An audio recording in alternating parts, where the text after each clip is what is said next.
KF1 FAR1 lecture number 64 start करते हैं please. अच्छा सुने जी, IS8 हमारा चल रहा है, ठीक है, लेकिन आज का पूरा लेक्चर IS8 को देने की मुझे कुछ समझ नहीं आ रही थी, तो मैंने कहा इफेक्टिवली एक पूरा लेक्चर कैश फ्लो, नया टॉपिक शुरू कर रहे हैं ना आज, उस पे लगाते हैं। एंड पे को 5-7 मिनट बच गए तो थोड़ी सी थ्योरी मैं आज पढ़ा दूंगा।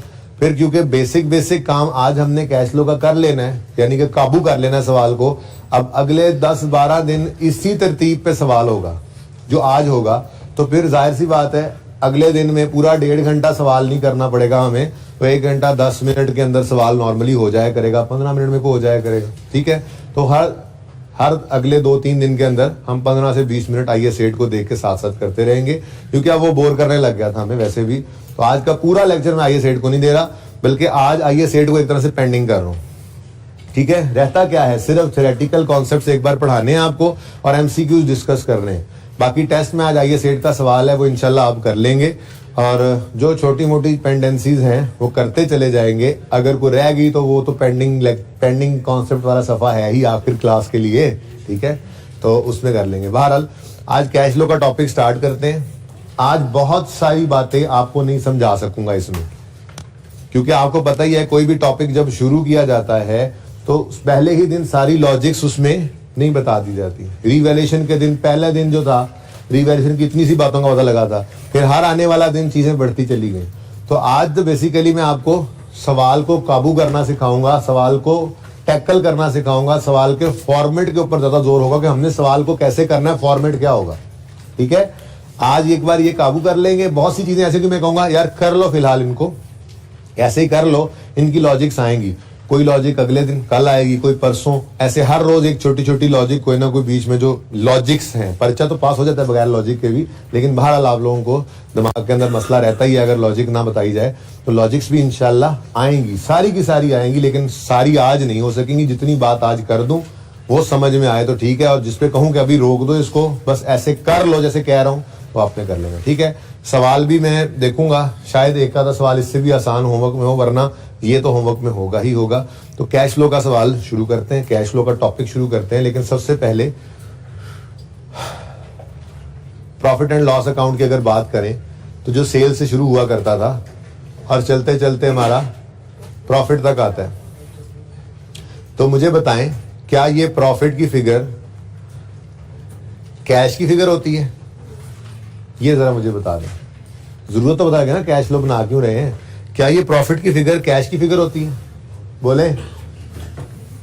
क्या आपका मिसाल के तौर पे प्रॉफिट आ रहा है 50 रुपए, तो आप क्या कहेंगे कि ये 50 रुपए आपके पास पड़े हैं? बोलो। हम कैश बेसिस पे तो काउंटिंग ही नहीं कर रहे होते भाई।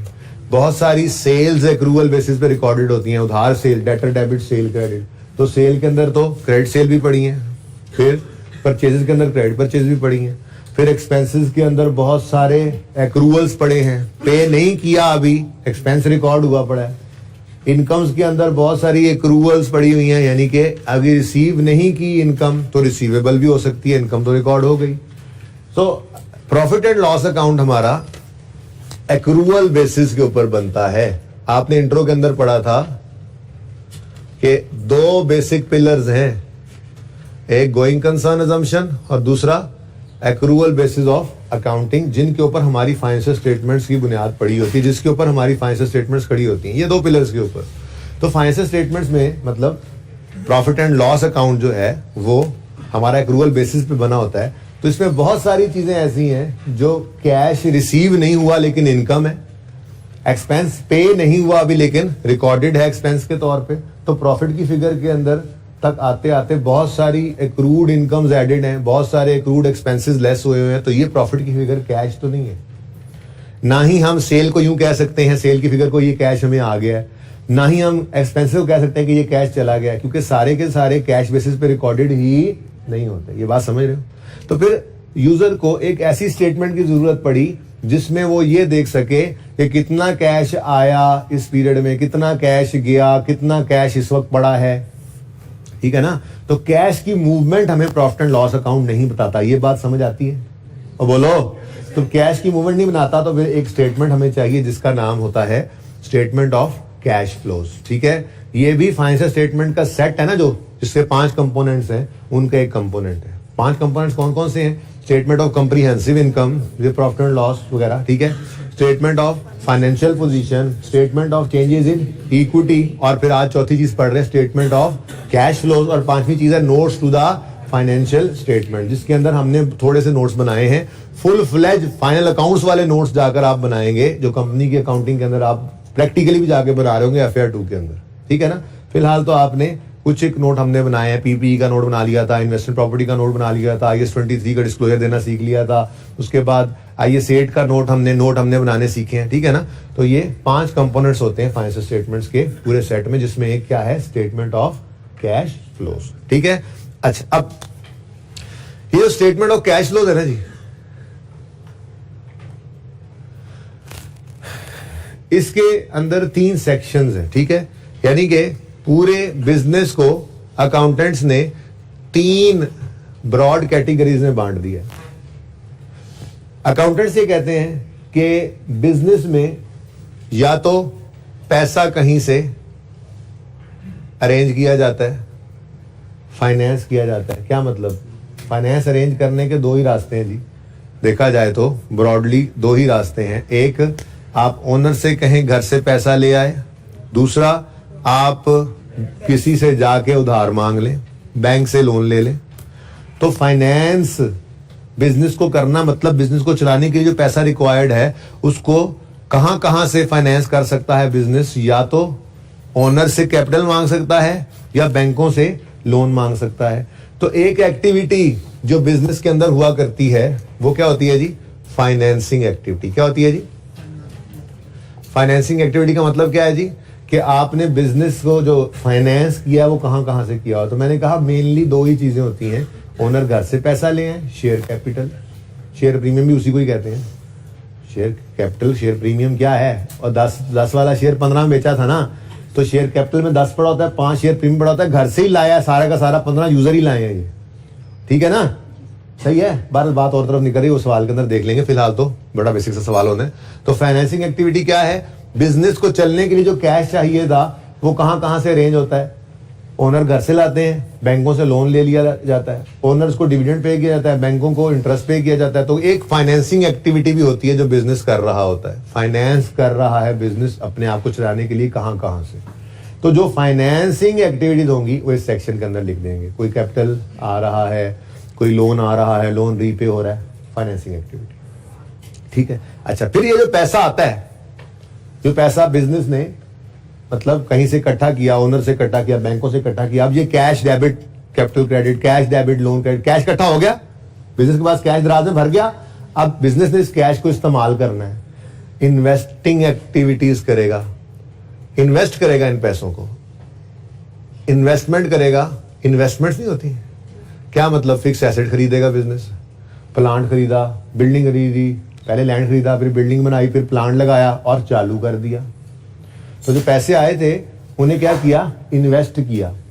इन्वेस्टमेंट नॉर्मली ट्रेडिंग बिजनेस या मैन्युफैक्चरिंग बिजनेस इन्वेस्टमेंट किस में करते हैं? जो पैसा ओनर से आता है उसकी फैक्ट्री लगाते हैं, चीजें बनाते हैं और फिर चीजें बेच रहे होते हैं। ठीक है, तो इन्वेस्टिंग एक्टिविटी जो आपने फिक्स एसेट खरीदे या बेचे, नॉन करंट एसेट्स जो खरीदते हैं और बेचते हैं, उस एक्टिविटी को, इस बिजनेस की एक्टिविटी को इन्वेस्टिंग एक्टिविटी कहा जाता है। ठीक है, पैसा लिया कहीं से भी, इकट्ठा किया, उसकी इन्वेस्टमेंट की, और फिर इन्वेस्टमेंट यानी फिक्स एसेट खरीद के अब स्टार्ट होते हैं ऑपरेशंस। क्या स्टार्ट होते हैं जी? ऑपरेशंस। ऑपरेशंस में क्या होगा? रॉ मटेरियल खरीदेंगे, प्रोडक्ट बनाएंगे, फिनिश गुड बनेगी, उसको बेचेंगे, बिल पे करेंगे, मजदूरों को तनख्वाहें देंगे, ये सब क्या है? ऑपरेशंस। तो ये छोटी छोटी 2 एक्टिविटीज है। क्या मतलब? ये थोड़ी थोड़ी चीजें हुआ करेंगी। क्या मतलब? कहीं से पैसा अरेंज किया ओनर से या लोन लेके, इकट्ठा हुआ तो इन्वेस्टिंग एक्टिविटीज की। क्या किया जी? कोई फिक्स एसेट खरीदा, प्लांट खरीद लिया जी, मशीनरी खरीद ली जी, व्हीकल खरीद लिया जी, कुछ बेच भी दिए, इन्वेस्टिंग एक्टिविटीज में आ जाएंगे। और फिर बाकी सारी एक्टिविटीज जो बिजनेस की ऑपरेशंस की एक्टिविटीज है वो ऑपरेटिंग एक्टिविटीज के कॉलम में आया करेंगे, ऑपरेटिंग एक्टिविटीज के सेक्शन में आया करेंगे। ठीक है जी, ऑपरेटिंग एक्टिविटीज वो जो ऑपरेशंस से रिलेटेड कैश फ्लोज होंगे, वो इस एक्टिविटी में आएंगे। तो इस हमारी कैश फ्लो स्टेटमेंट के अंदर 3 सेक्शन बना करेंगे। ऑपरेटिंग एक्टिविटीज के सेक्शन के अंदर ऑपरेशंस से रिलेटेड सारे कैश इनफ्लोज और आउटफ्लोज आएंगे। इन्वेस्टिंग एक्टिविटीज के सेक्शन के अंदर जो फिक्स एसेट खरीदे या बेचे उनके cash flows focus cash flows पे होगा, उनके कैश फ्लोज हमारे सामने यहाँ इस सेक्शन में आएंगे। और फाइनेंसिंग एक्टिविटी जो ओनर से पैसा आया या बैंकों से पैसा आया या बैंकों को लोन वापस किया, ये एक्टिविटीज फाइनेंसिंग एक्टिविटीज के सेक्शन के अंदर आएंगी। ठीक है, तो ये 3 सेक्शन होंगे हमारे। सवाल कैसे करना है ये आज देखना है हमने। तो सवाल का नाम है जुनेद जंजुआ। ठीक है जी, पास पेपर का सवाल है। किताबें आपको मिलेंगी इंशाल्लाह, तो ये सवाल भी होगा। तो ये किताब से ही सवाल लिया हुआ है, तो आपको फिलहाल मैं हैंड आउट में दे दूंगा। होपफुली आज कल में आ जाएगी बुक। वैसे प्रिंटिंग के लिए तो गई हुई है 4-5 दिन से। तो जुनेद जंजुआ बिजनेस का नाम लिखा हमने। ठीक है, उसके बाद स्टेटमेंट क्या बना रहे हो, जैसे statement of profit and loss, statement of comprehensive income आप बोलते थे, ऐसे ही ये स्टेटमेंट ऑफ कैश। नाम लिखो, नंबर होते हैं इसके। स्टेटमेंट ऑफ कैश फ्लोज, और ये फॉर द पीरियड बनती है। तो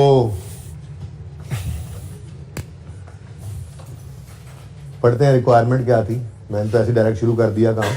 रिक्वायरमेंट है prepare cash flow statement for the year ended 31 दिसंबर 2010। ठीक है जी, कैश फ्लो स्टेटमेंट किस साल की बनानी है जी, जो साल एंड हो रहा है 31 दिसंबर 2010 पे। चलो जी, ये सही है। बैलेंस शीट एक बार नजर आ जाए, इनकम स्टेटमेंट बाद में। ठीक है, हाँ भाई, कोई मसला है यहाँ तक? फॉर द ईयर तो लिखा हो, मसला तो है ना। फॉर द ईयर एंडेड, तो पहले दिन आपको पता है मैं सारी चीजें पूरी पूरी लिख देता होता हूँ, बाद में मैंने तो एब्रीविएशन यूज करने। 31 दिसंबर 2010। ठीक है, साथ साथ नोट करने वालों रुक जाओ जरा, मेरा मशवरा है। नोट तो तस्वीर से भी कर लोगे आप। मैंने अब अगले 1 घंटे 10-15 मिनट सिर्फ सवाल करना है, सुकून से करना है। और नई चीज कोई नहीं ज्यादा होनी, छोटी मोटी चीजें आज सिखानी है। कुछ एक गुजारा कर लेना, वो फिर कल सीखेंगे, परसों। हर रोज हमने कैश फ्लो का सवाल ही करना है, जैसे ये मैं पहला सवाल करवा रहा हूँ।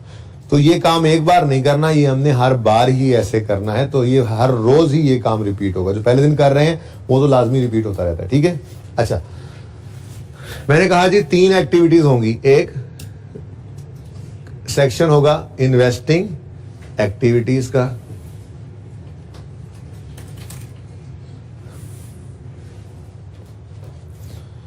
मैं तो इसके लिए पहला सेक्शन अलग कर दिया करूंगा ऐसे।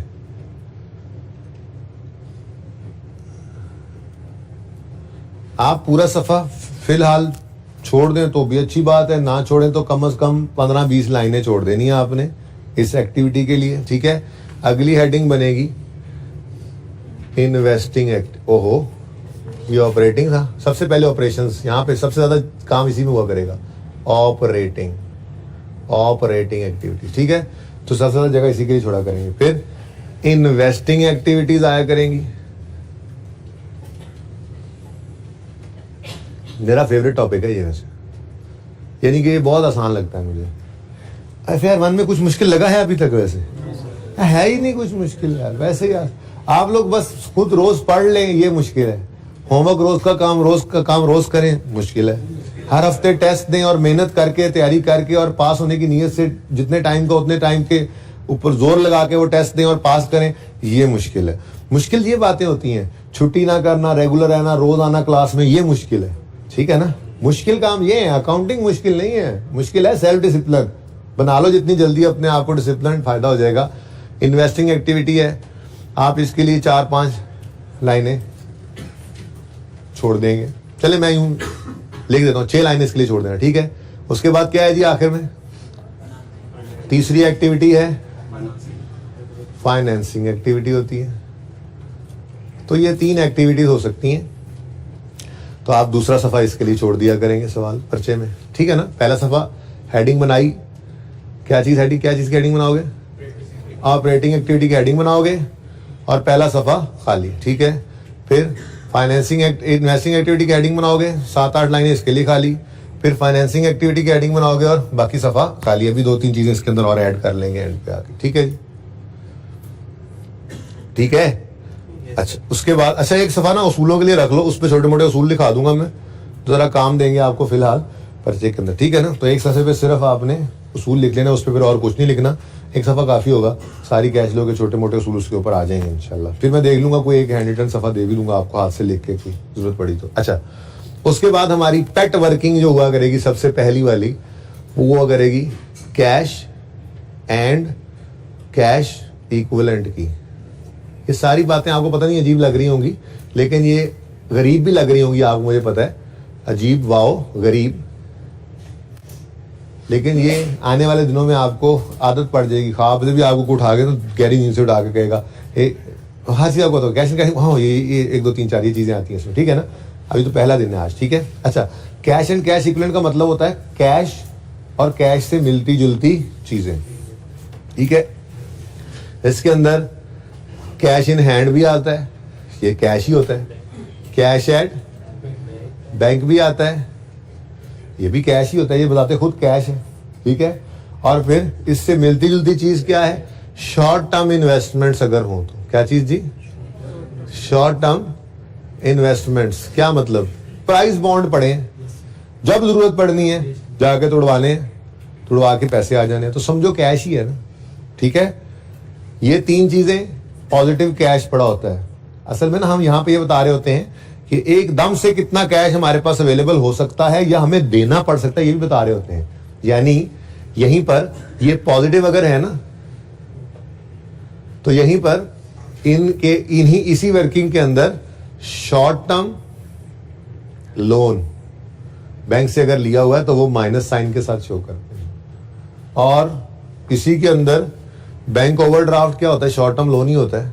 बैंक ओवरड्राफ्ट आ जाए, शॉर्ट टर्म लोन आ जाए, इस किस्म की कोई चीज आ जाए, मेरे ख्याल में ये 4-5 से ज्यादा कोई चीज होती नहीं है, को होगी तो एक आधे सवाल के अंदर है, वो सवाल में ही देखेंगे, वो एंड पे जाके जो सवाल कर रहे होंगे पास पेपर को, कोई एक आधी चीज नहीं आई भी तो। और ये भी पांचों की पांचों चीजें हमारे सवाल के अंदर नहीं आया करेंगी, आप देखेंगे इसमें मैक्सिमम 1-2 चीजें आया करती हैं नॉर्मली, यानी कैश और कैश से मिलती जुलती चीजें सवाल में से देख के हम लिख लिया करेंगे यहाँ पे, ठीक है। जगह की कमी का जरा सामना होगा हमें, इसलिए थोड़ा एहतियात के साथ, ठीक है जी। अच्छा चले, इसके अलावा कोई चीज आ गई और कैश मिलती जुलती हुई तो हम वो भी लिख लेंगे। बहरहाल ये पेट वर्किंग होगी, उसके अलावा आगे सवाल की जरूरत के हिसाब से हम जितनी वर्किंग्स चाहिए होंगी उतनी वर्किंग्स करते चले जाएंगे, ठीक है। तो ये मेन फॉर्मेट है हमारा फिलहाल तक, ठीक है। कि ऑपरेटिंग एक्टिविटीज का सेक्शन होगा, इन्वेस्टिंग एक्टिविटीज का होगा, फाइनेंसिंग एक्टिविटीज का होगा, और वर्किंग 1 में कैश और कैश से मिलती जुलती चीजों को हम प्रेजेंट करेंगे, जो 5 ही हैं आपके लिए, ठीक है। ये समझो ऐसे हम नेट करके यूं बताते हैं कि जी ये कैश की समझे पोजीशन है कि अगर आज ही सारे पैसे हम अपने यहाँ पे निकलवा के बैंक से, दराज से और तोड़वा के शॉर्ट टर्म इन्वेस्टमेंट सामने रख दें, तो साथ ही बैंक वाले भी आ जाएंगे और अभी के अभी ऑन डिमांड ओडी या शॉर्ट टर्म लोन उठा के ले जाएं। तो वो इस तरह की बात कुछ करना चाह रहे थे, कैश एंड कैश इक्विवेलेंट की वर्किंग में ये 5 चीजें इसके अंदर होंगी, मैक्सिमम यही होंगी, ठीक है, सही है। अच्छा अब सवाल के अंदर हमें 1 साल की इनकम स्टेटमेंट और 2 साल की बैलेंस शीट दी हुआ करेगी। कैश फ्लो के सवालों के अंदर जरूरी है ये 1 साल की इनकम स्टेटमेंट और 2 साल की बैलेंस शीट, ठीक है। अब हमने क्या करना है, हमने बैलेंस शीट के हर आइटम का लेजर ओपन करना है, बैलेंस शीट के हर आइटम का लेजर ओपन करना है सिवाय वर्किंग कैपिटल आइटम्स के। आपको ये वर्किंग कैपिटल क्या बुला है, जरूरत नहीं है वर्किंग कैपिटल को ध्यान में रखने की। वैसे ये कॉन्सेप्ट तो कॉस्ट के टॉपिक का है, ठीक है, लेकिन वर्किंग कैपिटल रेशियोज को हम FAR 1 के अंदर पढ़ेंगे तो वहां पे आपको मजीद अंदाजा भी होगा। वैसे वर्किंग कैपिटल पता है किसे कहते हैं, current assets minus current liability. शायद आपने कहीं ना कहीं पढ़ा सुना हो, तो किस में जी, क्या कह रहा है ये दीवाना क्या कह रहे हो, कल वाले नहीं भाई, मैं वर्किंग कैपिटल की बात कर रहा हूँ। वर्किंग कैपिटल होता है current assets minus current liabilities. कहीं पे लिख लेना अलग से, ये सवाल के अंदर नहीं लिखना, ठीक है ना, क्योंकि हम वर्किंग कैपिटल नहीं निकाल रहे यहाँ पे।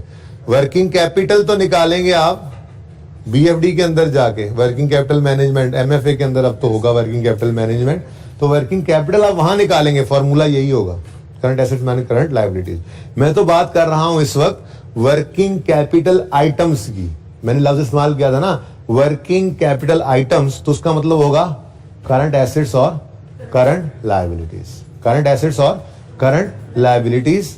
ये मैं कह रहा था वर्किंग कैपिटल आइटम्स होते हैं, ठीक है ना। वर्किंग कैपिटल हमने नहीं निकालना यहाँ पे, वर्किंग कैपिटल रेशोज हैं, रेशो के टॉपिक में, उसमें वर्किंग कैपिटल नहीं निकालना, बल्कि कुछ रेशोज हैं, जैसे वर्किंग कैपिटल मैंने क्या कहा कि वर्किंग कैपिटल आइटम्स कौन कौन से होंगे जी। फिर वर्किंग कैपिटल आइटम्स कौन कौन से होंगे, सारे करंट एसेट्स और, यानी कि स्टॉक है, डेटर्स हैं, क्रेडिटर्स हैं, इलेक्ट्रिसिटी पेएबल है, सैलरी पेएबल है, कैश है, बैंक है, ये सब क्या है, करंट एसेट्स है, करंट लायबिलिटीज है। इनको वर्किंग कैपिटल आइटम्स कहा जाता है, क्योंकि इन्हीं करंट एसेट्स करंट लायबिलिटी के डिफरेंस तो वर्किंग कैपिटल आता है, और ठीक है ना, समझ रहे हो। अच्छा, तो वर्किंग कैपिटल आइटम्स की रेशियोज भी कैलकुलेट करेंगे ना हम, तो वही के रेशियो, कुछ इन्वेंट्री की रेशियोज होंगी, डेटर की होंगी, क्रेडिटर की होंगी, ये रेशियोज हम कैलकुलेट करेंगे। वर्किंग कैपिटल आपने एमएफए में निकालना है, आई थिंक है सिलेबस में अब तो। बहरहाल बात मैं ये कह रहा था कि हम बैलेंस शीट के हर आइटम का लेजर ओपन करेंगे सिवाय वर्किंग कैपिटल आइटम्स के, ठीक है। लेकिन एक बात और भी ऐड कर दूं, ये उसूल अभी लिखवाता हूं, मैं लिखवाता हूं, खुद लिखवाऊंगा उसूल वाले सदस्य, ठीक है ना। ये भी तो वर्किंग कैपिटल आइटम्स ही हैं, ठीक है, इनकी अपनी जगह है, ये वर्किंग वन में चले जाया करेंगे, ठीक है। तो सबसे पहला उसूल लिखें, फिर उसको अप्लाई करते हैं। उसूलों में सबसे लिखें। अच्छा, ये मेथड ना दो हैं वैसे कैश फ्लो बनाने के, लेकिन मैं दूसरा तब बताऊंगा जब पहला माहिर हो जाएंगे पहले में। तो अभी तक आपकी जिंदगी में एक ही मेथड है, समझे कि कैश फ्लो बस ऐसे ही बनती है जिंदगी में, और इसके अलावा किसी तरीके से नहीं बन सकती। तो इसी मेथड के ये उसूल हैं। जब दूसरा मेथड पढ़ाऊंगा तो इसके ऊपर हेडिंग भी दिलवा दूंगा। फिलहाल आप उसूल लिखें। लिखें सबसे पहला उसूल, हम बैलेंस शीट के कैश फ्लो बनाने के लिए, ठीक है, कैश फ्लो बनाने के लिए हम बैलेंस शीट के हर आइटम का लेजर ओपन करेंगे सिवाय कैश एंड कैश इक्विवेलेंट और वर्किंग कैपिटल आइटम्स के। हम बैलेंस शीट के हर आइटम का लेजर ओपन करेंगे सिवाय वर्किंग कैपिटल आइटम्स और cash and cash equivalent items. हम बैलेंस शीट के हर आइटम का लेजर ओपन करेंगे सिवाय cash and cash equivalent items और वर्किंग कैपिटल आइटम्स के।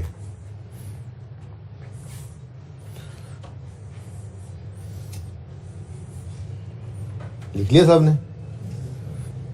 लिख लेंगे तो फिर अगली बात भी करूंगा ना। अच्छा भाई देखो, कैश एंड कैश इक्विवेलेंट का लेजर ओपन नहीं करना, उसकी अपनी वर्किंग मौजूद है, ठीक है। और वर्किंग कैपिटल आइटम्स जो हैं, इनके अलावा बाकी डेटर्स हैं, क्रेडिटर्स हैं, इन्वेंट्रीज हैं, एक्रूअल प्रीपेमेंट्स हैं ढेर सारे, उनका क्या करना है, उनको भी लेजर नहीं बनाना, उनको मेन वर्किंग में डायरेक्ट कुछ करेंगे, ठीक है ना। वो आज सिखाता हूं थोड़ी देर में, ठीक है। फिलहाल तो सवाल को पढ़ना शुरू करते हैं, ठीक है। इधर देखें, स्टार्टिंग पॉइंट याद रखिएगा, हमेशा क्या हुआ करेगा, प्रॉफिट बिफोर टैक्स। क्या हुआ करेगा जी, स्टार्टिंग पॉइंट हमेशा क्या होगा, प्रॉफिट बिफोर टैक्स। ये याद रखना, ये हमेशा यही होगा, हमेशा यही होगा, कभी प्रॉफिट आफ्टर टैक्स नहीं हो सकता। हाँ, सवाल के अंदर वो बोल दे प्रॉफिट फॉर द ईयर इतना है और टैक्स सवाल में हो ही ना, तो जो प्रॉफिट बिफोर टैक्स है वही प्रॉफिट आफ्टर टैक्स है, ठीक है ना। हमारे लिए तो फिर वही प्रॉफिट है, ठीक है। तो ऐसी सूरत में फिर वही फिगर उठा लेंगे। वैसे उसूल की बात बता रहा हूं, वो क्या है, अगर दोनों प्रॉफिट दिए हो, प्रॉफिट बिफोर टैक्स भी और प्रॉफिट आफ्टर टैक्स भी, तो हम हमेशा कहां से शुरू करते हैं, इसमें कोई एक्सेप्शन नहीं है भाई, कोई एक्सेप्शन नहीं है, ठीक है। ये स्टैंडर्ड ने कहा हुआ है, ये रूल है।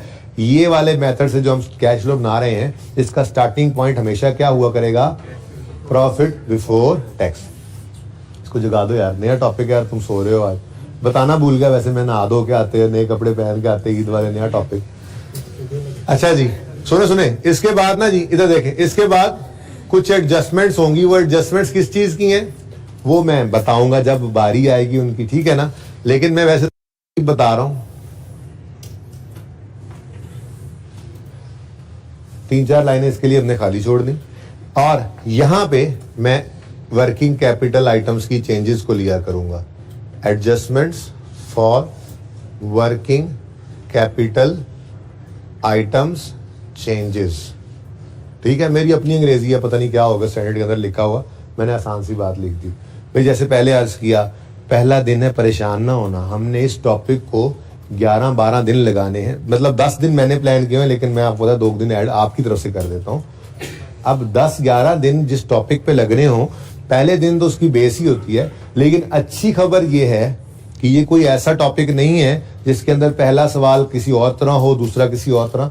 वैसे तो हमने कोशिश ये रखी है हमेशा कि जिससे पहला सवाल, जिस पहले दिन जैसा सवाल करते हैं, आखिरी सवाल भी वैसे ही कर रहे होते हैं, ठीक है ना। सिर्फ इक्विटी बनाना सीखा, जैसे पहला सवाल सीखा, हर सवाल वैसे ही करते थे। कैश फ्लो का सवाल जिस तरह पहला सवाल करा रहा हूं, हर रोज ऐसे ही होगा। इनकम एक्सपेंडिचर के अंदर जैसे पहला सवाल करेंगे, हर रोज सवाल बदलेगा, एडजस्टमेंट बदलेगी, तरतीब तरीका नहीं बदलेगा।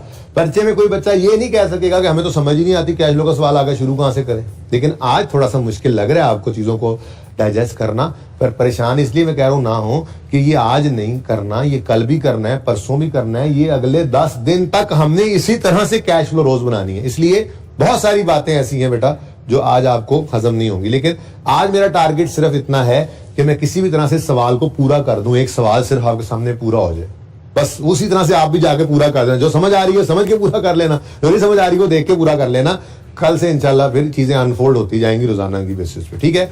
और काम इंशाल्लाह आप देखेंगे रोजाना यही हो रहा होगा। अब 3 जगह आ गई मेरे पास। एक है ऑपरेटिंग एक्टिविटीज के अंदर ये adjustments for working capital items का सेक्शन। दूसरी चीज आ गई working 1 cash and cash equivalent, और तीसरा मैदान फिर अब ओपन है।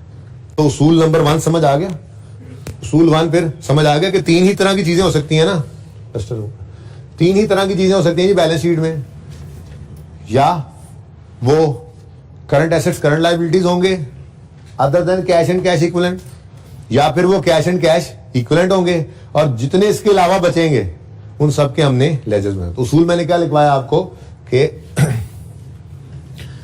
हम बैलेंस शीट के हर आइटम का लेजर ओपन करेंगे सिवाय कैश एंड कैश इक्विवेलेंट के और वर्किंग कैपिटल आइटम्स के। अब उनकी जगह भी आपके सामने आ गई, ठीक है ना, सही है। तरतीब से चलते हैं। अब सबसे पहले क्या आ रहा है, कैश। हम कैश फ्लो किस साल की बना रहे हैं भाई, 31 दिसंबर 10 की। तो फिर 9 को छोड़ो, 10 की बात करो। कितना कैश आ रहा है 10 का, 145 रुपीज इन थाउजेंड है जी हमारा सवाल। रुपीज इन थाउजेंड्स करेंगे।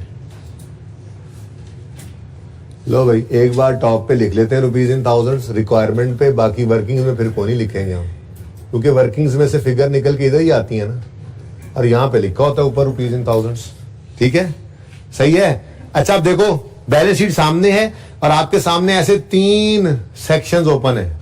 एक है वर्किंग कैपिटल आइटम्स, उसके बारे में आपने कहा इसमें सारे करंट एसेट करंट लायबिलिटीज आते हैं, लेकिन साथ ही आपने कहा हो 5 चीजें ऐसी हैं जो वर्किंग कैपिटल से भी निकाल के हमने अलग कर ली थी। तो 3 सेक्शन आपके सामने खुले हैं, working capital items, current asset current liabilities जाएंगे अदर देन ये 5। तो फिर ये 5 आएंगे वर्किंग 1 में, और इसके अलावा जितने होंगे उनके लेजर बनाने हैं, ओपनिंग क्लोजिंग लिख लेने, ठीक है, सही है। अच्छा चले, असल में ना ये टॉपिक बड़ा ही आसान हो जाता था जब सिंगल एंट्री का टॉपिक पहले करके आते थे हम। FIR 1 के अंदर पहली बार ऐसा है, FIR 1 वाले सिंगल एंट्री के टॉपिक की जुदाई बर्दाश्त कर रहे हैं। वो ऐसा टॉपिक था 13-14 दिन उसके ऊपर खूब रगड़ा लगता था, लेकिन वो रगड़ा इतना कारआमद होता था कि कैश फ्लो में आके बच्चे हंसते थे, ये भी कोई टॉपिक है। लेकिन अब उस रगड़े के थोड़े से जो कहते हैं ना हाईलाइट्स वो इसमें नजर आएंगी। लेकिन इससे फायदा ये हो जाएगा कि इससे बेस ये बन जाएगी कि फिर इनकम एक्सपेंडिचर में हमें आसानी ही रहेगी, ठीक है ना। तो बहरहाल थोड़ा सा इसलिए भी आपका जोर इस टॉपिक पे लगेगा क्योंकि सिंगल एंट्री का टॉपिक आपने नहीं किया, उस सिलेबस से निकल गया, ठीक है ना। उसमें तो आखिर ही मिसिंग फिगर्स होती थी ना, यहाँ पे तो एक एक होती है। एनीवेज चलते हैं, शुरू करते हैं। सबसे पहले क्या आ रहा है जी? कैश। क्या है जी?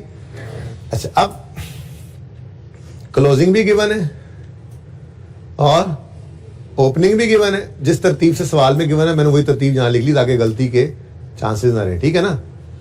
और सही है, देख लो, ध्यान से देख लेना। जरूरी नहीं है कि हमेशा इतना अच्छा हो सवाल के पहले क्लोजिंग हो फिर ओपनिंग। कैश फ्लो के सवाल में कभी कभी ना ऐसे भी हो जाता है कि वो इस तरफ ओपनिंग लिख के इधर क्लोजिंग लिख दे, हालांकि गलत है, लेकिन पुराने किसी सवाल के अंदर नजर आ भी जाता है।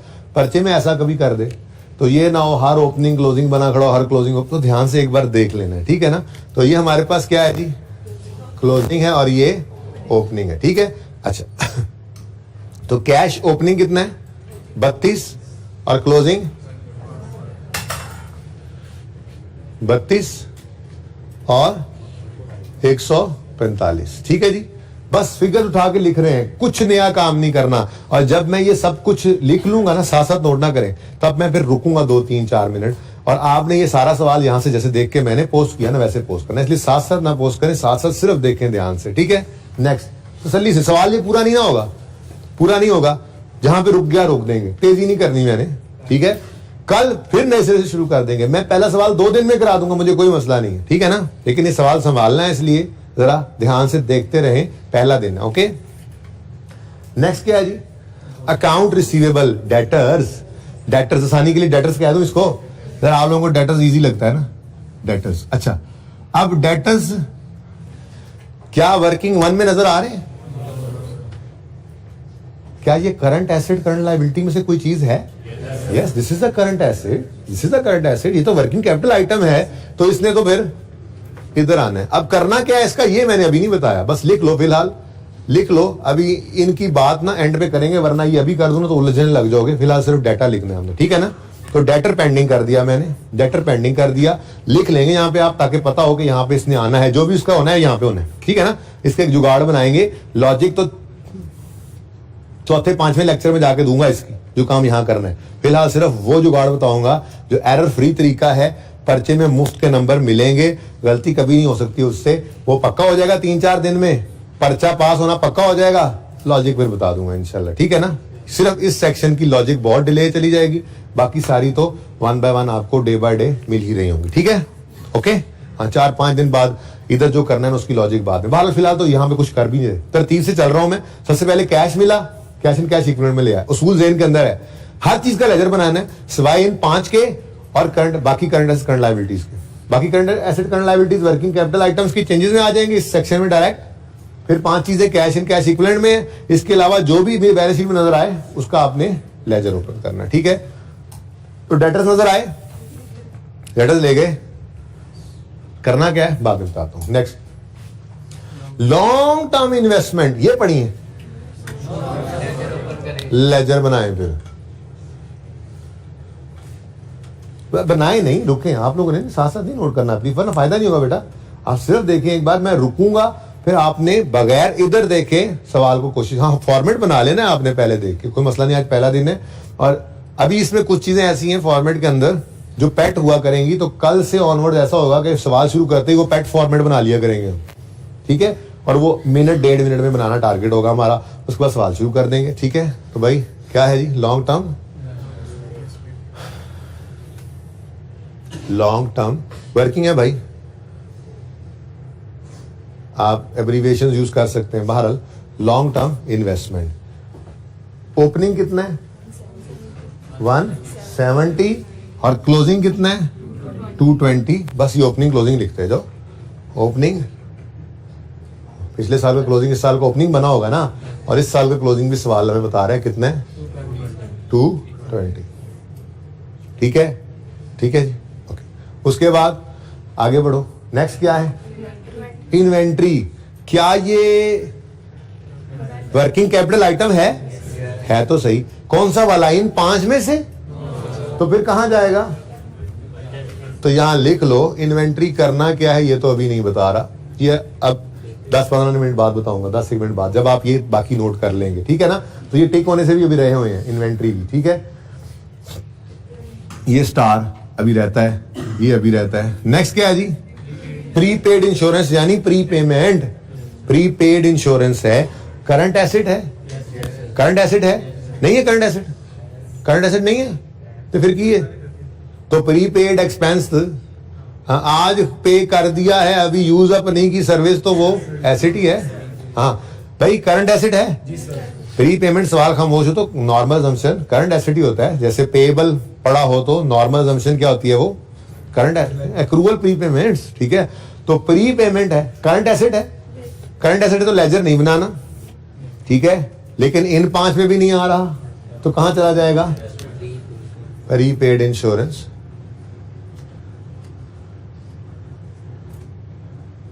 पता नहीं क्या करना है, अभी स्टार लगा देते हैं। नेक्स्ट, वो इसलिए लिख रहा हूं ताकि जगह आप वहां पे, ताकि आप कहें हाँ ठीक है बाकी सारा कुछ हमने लिख लिया सिवाय इनके। नेक्स्ट क्या है? ऑफिस सप्लाईज क्या होता है जी? जैसे स्टेशनरी होता है, किसने बोला? ये हमने कहीं पे देखा तो है नहीं, भी सिंगल एंट्री तो हमने पढ़ा नहीं। स्टेशनरी का अकाउंट अगर राइस वाले बनाए तो यूं कहेंगे कि जी साल के शुरू में 100 रुपए की स्टेशनरी पड़ी थी, ये मार्कर्स हैं, आप पेपर देते हैं, पेजेस हैं, फाइल्स हैं और स्टेशनरी का सामान है, ठीक है। तो कुछ स्टेशनरी पड़ी है पीरियड के स्टार्ट में और कुछ इन्होंने खरीदी, तो stationery debit cash credit, let's say 1500 रुपए की स्टेशनरी इन्होंने खरीदी, ठीक है। और जब अगला पीरियड एंड होता है तो देखते हैं जी 300 रुपए की स्टेशनरी अभी भी यूज नहीं हुई, तो इसका मतलब 1600 में से 300 की यूज नहीं हुई तो बाकी 1300 क्या हो गई? एक्सपेंस हो गई। एक्सपेंस कह लें इसको, कंज्यूम्ड कह लें इसको, बात समझे हो? तो ये किसी भी और एक्सपेंस के जैसा एक एक्सपेंस अकाउंट है, लेकिन इसमें ओपनिंग बैलेंस और क्लोजिंग बैलेंस आने का मतलब क्या है? वो स्टेशनरी जो हमने खरीदी, आपको जी अभी पिछले पीरियड में कोई नहीं था, अब ये लो ज्यादा इजी कर ले, वो इन्वेंट्री, वो स्टेशनरी जो हमने खरीदी और अभी इस्तेमाल होने से रह गई, तो वो सारे का सारा स्टेशनरी एक्सपेंस तो नहीं बनना चाहिए। सिंपल सी बात है। उसको क्या कहेंगे?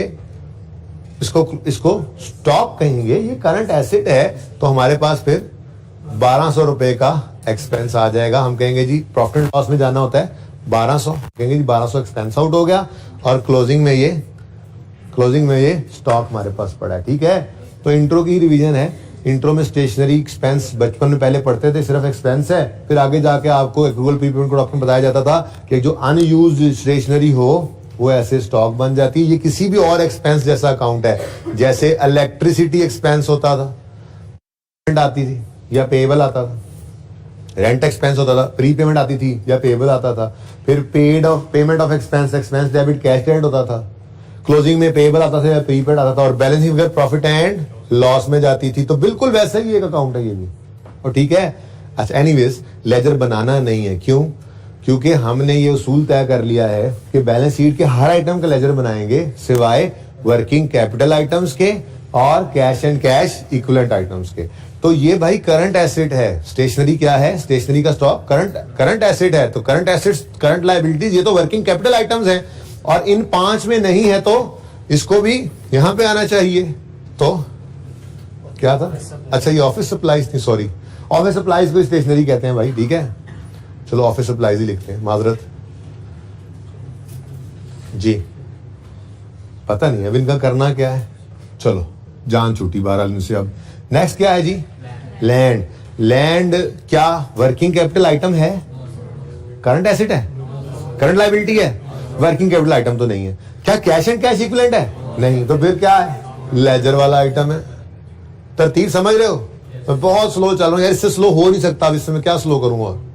लैंड ओपनिंग बता दो मुझे, 2500 और क्लोजिंग 1810। ये कहां से मिले ओपनिंग क्लोजिंग? ये देखो 2500 1810, ये 3 अभी रहते हैं और ये एक भी रहता है, ये स्टार लगा हुआ, इनको एंड पे देखेंगे, ठीक है। सही है। नेक्स्ट है जी बिल्डिंग।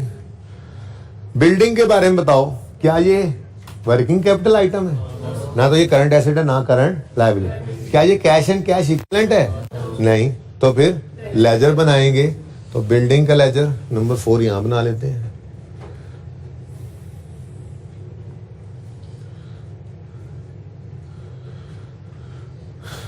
बिल्डिंग, लेकिन उसने कॉस्ट अलग दी हुई है, अकोमोडेशन अलग दी हुई है। तो अगर ऐसा हो तो हम भी ऐसे ही करेंगे।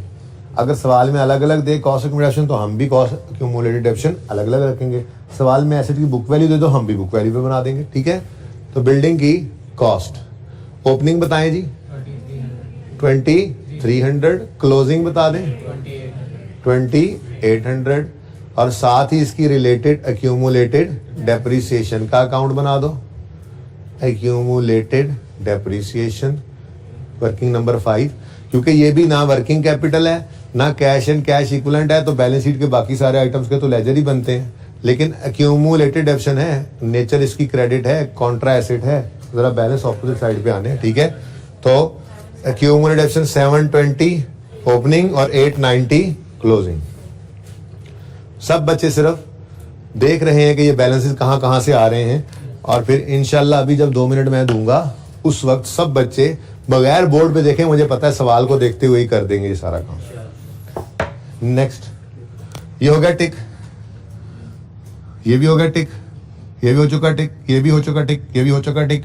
इक्विपमेंट और अक्यूमुलेशन को भी लेजर्स में लाएंगे। अब तो पता लग गया ना ये वर्किंग कैपिटल आइटम है ना कैश एंड कैश इक्विवेलेंट है, तो फिर लेजर बनाओ। इक्विपमेंट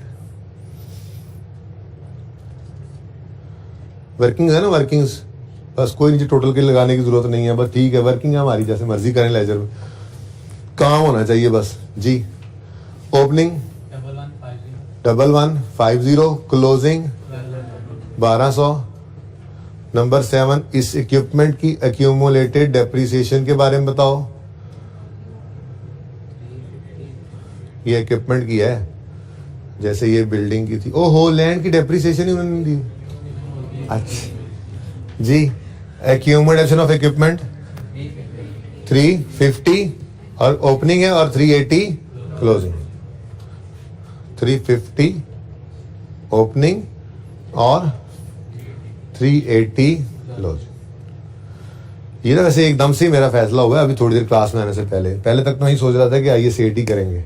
एनीवेज मैंने सोचा यार क्या 3 सारा लगाना, ये पूरा दिन एक चाहिए, इसकी बेस बना लेते हैं और फिर आइए सेट तो हल्की आंच पे चलाते रहेंगे साथ साथ, वरना तो उसने बोर कर देना है। अब जो सीखने वाली चीज़ नई चीज़ होती है ना, वो ज़रा अच्छी लग रही होती है। जब वो चीज़ इंसान सीख लेता है ना, उसके बाद फिर पता कहता है यार बस ही नहीं हो रही यार, कर ही जा रहे हैं सवाल, तो उसको फैला देना बेहतर होता है। थोड़ा थोड़ा पढ़ते रहेंगे, एक तो याद भी रहेगा। इस टेस्ट में आ जाएगा, टर्म टेस्ट में फिर आ जाएगा, फिर टर्म टेस्ट 2 होना है जी, मॉक में फिर आ जाएगा, तो वो बार बार रिवाइज होती रहती हैं चीज़ें। ठीक है ना, इस तरह से फायदा होता है। हाँ जी, आगे बढ़े। नेक्स्ट, अकाउंट पेएबल, ये क्रेडिटर्स को कहते हैं, मुश्किल पुराना नाम क्रेडिटर्स। हाँ भाई, working capital, working capital item है। क्रेडिटर्स लिख लेता हूँ, जरा आसानी होती है आपको। अकाउंट्स पेएबल मैंने लिख दिया, क्रेडिटर्स वैसे सवाल में जो लिखा हो वही लिखना है आपने, पर पहले दिन मैंने जरा लिख दिया क्रेडिटर्स। ठीक है। नेक्स्ट, वेजेस पेएबल भी करंट लायबिलिटी है, वर्किंग कैपिटल का आइटम है, तो वेजेस पेएबल। इतने नंबर ऑफ आइटम्स ये वाले किसी और सवाल में इकट्ठे नहीं है, 3 से 4 होते हैं, 3 को होते हैं मैक्सिमम। तो इसीलिए मैंने ये सवाल सबसे पहले करवाया कि जो जुगाड़ आज सिखाना है ना वो पक्का याद हो जाए। पक्का याद हो जाएगा तो इंशाल्लाह पर्चे के लिए तैयार हो जाएंगे। लॉजिक्स विल कम इंशाल्लाह with the passage of time. अच्छा, वेजेस पेएबल भी स्टार वाला हो गया। शॉर्ट टर्म इन्वेस्टमेंट लेजर नहीं बनाएंगे, वर्किंग कैपिटल में लेके जाएंगे। अच्छा, कैश एंड कैश इक्विवेलेंट है, शॉर्ट टर्म लोन। ओपनिंग कितना है जी? ओपनिंग 580, क्लोजिंग भी 580, कोई गल नहीं। लेकिन ये ध्यान में रखो, ये शॉर्ट टर्म लोन है, 580 क्लोजिंग, 580 क्लोजिंग। बाकी जो चीजें नहीं है वो नहीं है, बस फिर क्या हो सकता है। तो कहने का मतलब ये कि मैंने आपको बताया था कि सवाल में 2 से 3 दो चीजें मैंने देखा नॉर्मली आती हैं। कभी एक आइटम होता है इसमें से, कभी 2 होते हैं, कभी हद हो जाए तो 3। ठीक है, लेकिन लिख दिए हमने 5, इनमें से जो आया करेंगे यहाँ पे लिख दिया करेंगे। ठीक है, ठीक है, ओके। अच्छा जी, उसके बाद भाई क्या है? Long term loan, working capital item है। अच्छा, sorry, cash and cash equivalent है। अच्छा, अगेन सॉरी, यहां बना दूं नंबर 8, थोड़ी तरतीब आगे पीछे होगी, माजरत। लॉन्ग टर्म, मैंने कहा था ये जरा दोनों इकट्ठे रहे इसलिए वहां पे ले गया था। तो long term loan brought down 1160, carry down 985। खुश रहा तो नहीं गया? अरे कैपिटल तुम उड़ाते हो अभी। चलो जी, कैपिटल का भी लेजर, कैपिटल तो वर्किंग कैपिटल है और वर्किंग कैपिटल इसलिए स्टार्ट बता दिया। Working capital means current assets minus current liabilities. Working capital item means जो करंट एसेट करंट लायबिलिटीज में वर्किंग कैपिटल आइटम्स कहलाते हैं, ठीक है ना। ये दूसरा कैपिटल है, शेयर कैपिटल जिसको कहेंगे 2-4 दिन बाद, ठीक है ना। अभी तो सवाल सोल प्रोपराइटर का सामने आ गया ना, फिर कंपनी के भी आएंगे, ठीक है। तो शेयर कैपिटल लिखा होगा, शेयर प्रीमियम लिखा होगा, रिटेन्ड अर्निंग्स आएंगी, ये सब कुछ पढ़ चुके हैं। डिविडेंड्स आएंगे, बोनस इश्यू आएगा, कैश डिविडेंड भी आएगा, ये सब कुछ हमने किया हुआ है भाई। राइट इश्यू आएंगे तो इस टॉपिक के अंदर भी वो यूज होंगे बस, ठीक है। ओके अच्छा जी, डरने की जरूरत नहीं, घबराना नहीं बस आपने। 3402 3884 ये कैपिटल का अकाउंट बन जाएगा नंबर 9।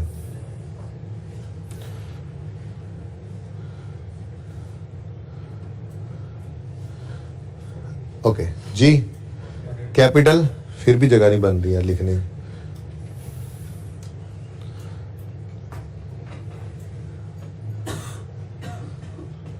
ओपनिंग बताएं। 3402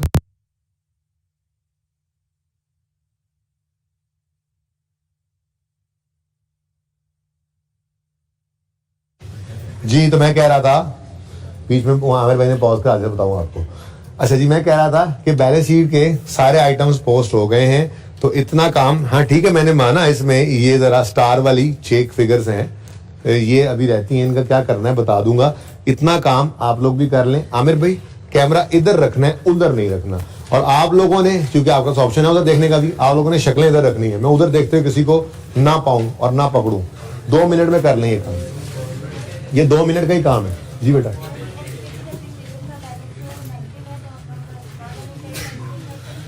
बेटा नहीं, असल में ना ये क्वेश्चन बच्चे का ये है कि क्यूमुलेटेड एप्शन का बैलेंस नेगेटिव आ रहा है। बेटा नेगेटिव नहीं आ रहा, असल मसला ये है कि विद इन एसिड्स उसने क्यूमुलेटेड एप्शन को प्रेजेंट किया हुआ है। तो एसिड्स के साथ अगर प्रेजेंट करेंगे तो नेगेटिव ही करना पड़ेगा ना इस कॉन्ट्रा एसिड को। या तो ये लाइबिलिटीज वाली साइड पे लिखा होता है, ये बेसिकली ना बैलेंस पुराना सवाल है, पुराना सा चीजें कुछ सिखानी है ना इसमें, जरा ज्यादा चीजें इसलिए ये सवाल डाला। पहले क्या है, एसिड्स है, और नीचे क्या है, कैपिटल एंड लाइबिलिटीज है, ठीक है ना। तो या तो लाइबिलिटीज वाली साइड पे इसको लिखते हैं, लेकिन अगर उधर ही लिखना है तो फिर माइनस तो मजबूरन लिखना पड़ेगा ना। लो जी 1 मिनट गुजर गया, फॉर्मेट बनाने का टाइम खत्म हो गया। अब से 2 मिनट में सवाल कर लो, शाबाश, हिम्मत करें, जल्दी करें। ये काम नहीं ऐसे फूल बूटे बना के करना, पर्चे के अंदर भी 1.5 मिनट में कर लेना ये काम, जल्दी करें, शाबाश। 2 मिनट बहुत है, इंशाल्लाह आप कर लेंगे, मुझे पता है।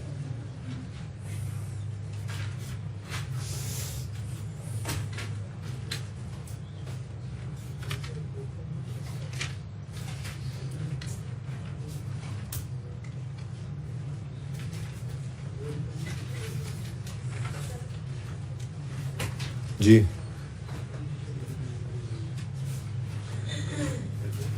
ये इस क्लास में किसी के पास रिमोट है एसी का मोबाइल में? यार ये वाला एसी बंद कर लो।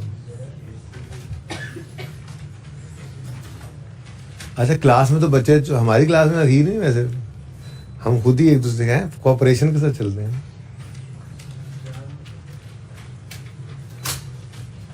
जागला बेटा, जिंदा रहे।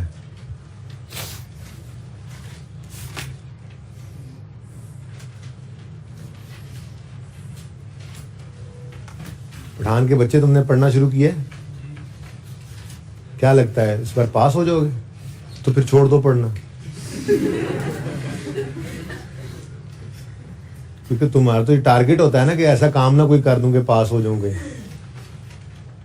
10 दिन लगातार आ गए यार, इतने रेगुलर जा रहा हूँ, कहीं पास हो गया तो 11 दिन छुट्टी कर ली, है ना।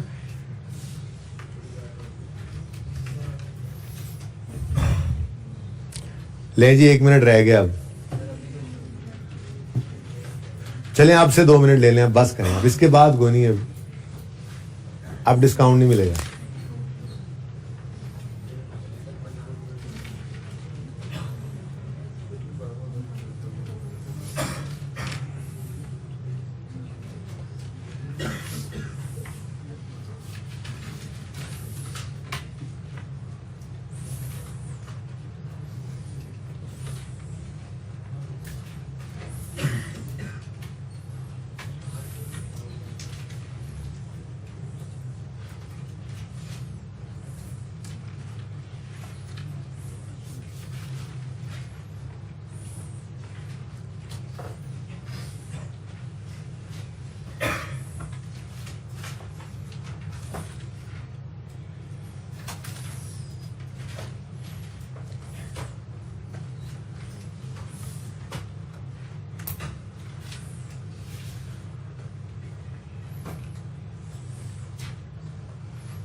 चलें जी, जल्दी करें, आधा घंटा लीगल रह गया बस।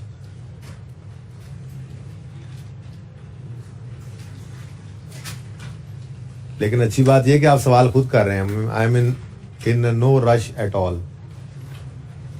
मैं सुकून से सवाल जितना हो गया करवा दूंगा। उम्मीद है हो भी जाएगा वैसे पूरा, क्योंकि कुछ भी डिस्कस नहीं किया आज हमने, फुल फ्लेज क्लास इसी पे रखी हुई है।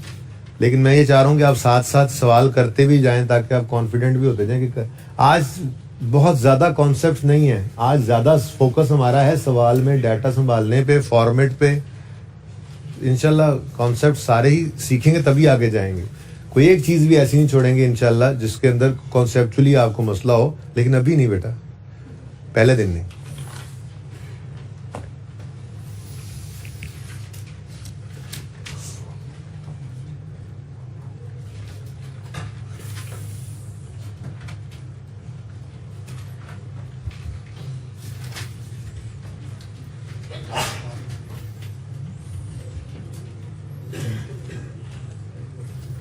हिम्मत कर लें, शाबाश, हिम्मत कर लें, जरा स्पीड ले आए सवाल करने के अंदर। ये फूल बूटे काम नहीं आने पर्चे में, बस पढ़ ले वो अच्छे तरीके से, ऐसे सवाल किया करो। इतनी कुछ स्पीड होनी चाहिए आपकी। प्रेजेंटेशन का मतलब ये नहीं होता कि खूबसूरत हो, प्रेजेंटेशन का मतलब ये होता है कि लेजिबल हो, वो पढ़ ले, समझ ले क्या लिखा हुआ है। प्लीज थोड़ी स्पीड बढ़ाएं अपनी, पर्चे में मार ना खा जाइएगा। जल्दी करें।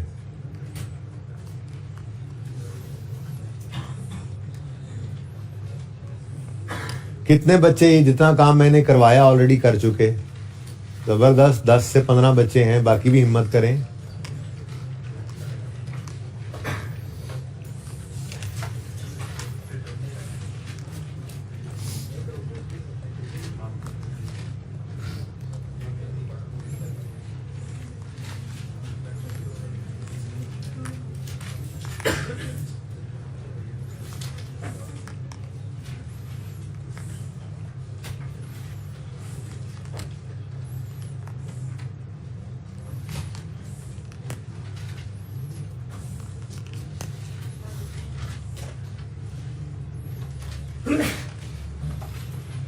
जल्दी करें। आप लोगों ने ना 10 मिनट लगा दिए इस काम में, जिसके मैंने 2-2 करके पहले 4 मिनट दिए और फिर 5 मिनट 6 मिनट ऊपर हो गए।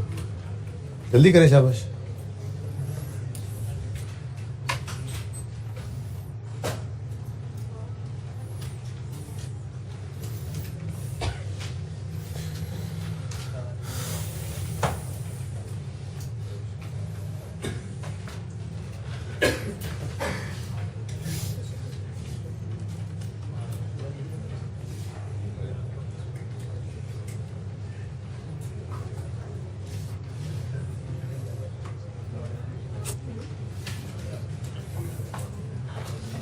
प्लीज जल्दी कर लें। क्या कर रहे हैं आप लोग?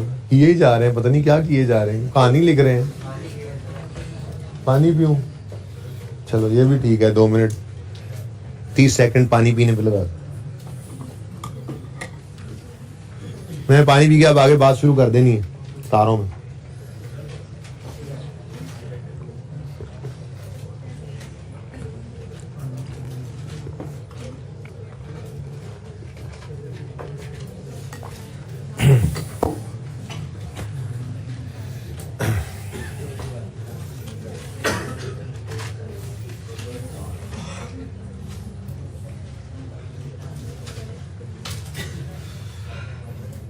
अब कितने बच्चे कर चुके इतना काम? ऑलमोस्ट सारी क्लास। अब बाकी रुक जाएं जो रहते हैं, अब थोड़ा सा वेट कर लें। मिटना तो कुछ है नहीं इंशाल्लाह एंड तक, बाकी फिर साथ में बाद में। ठीक है, अब इधर देखें भाई। अब अगला इशू है, देखें किया क्या। पहले जरा क्विकली अब देख लें। आपने कर लिया, अब ज्यादा इजीली आप इसको पकड़ लेंगे बात को कि हमने बैलेंस शीट के हर आइटम को सवाल के अंदर लेके जाना है। ठीक है, अब करना क्या है, 3 हिस्सों में इस सारे डाटा को डिवाइड कर दिया। या तो working capital changes main cash flow में ले जाएंगे, या cash and cash equivalent working 1 में, या इन 2 के अलावा जो भी चीज होगी उसका ले जाए। ठीक है। हाँ, इस रूल के नीचे ना एक लाइन खाली भी छोड़ना, क्योंकि कल परसों जाके ना इसके अंदर एक आधी लाइन ऐड करवाऊंगा इसी कॉन्टिन्यूटी में, ठीक है ना। अगर कोई अगला वसूल आए तो कहने का मतलब ये है कि आप अगला नंबर ही एक लाइन छोड़ के लगाओ वसूलों वाले समय पे, ताकि ये ना हो आपके पास जगह ना बचे, ठीक है ना। एक अच्छा, तो कैश कहां चला गया जी, कैश एंड कैश इक्विवेलेंट में। डेटर्स वर्किंग कैपिटल चेंजेस में अभी करना है, देखना है उसको करना क्या है। Inventory long term investment ledger में आ गई, सॉरी इन्वेंट्री वर्किंग कैपिटल में। Prepaid insurance working capital item है। Office supplies working capital changes में। Land ledger, building ledger, accumulation का भी लेजर, इक्विपमेंट लेजर, एक्यूमुलेशन का भी लेजर। आगे बढ़े। Account payable working capital item, wages payable working capital item, short term loan working one, long term loan ledger, capital का भी laser. बस data हमने लिखा, यहां तक को मसला। अच्छा, अब ये जो 6 चीजें हैं ना, इनके लिए अब जुगाड़ जो बता रहा हूं, ये जुगाड़ आपने ध्यान में रखना है। ये एरर फ्री तरीका है।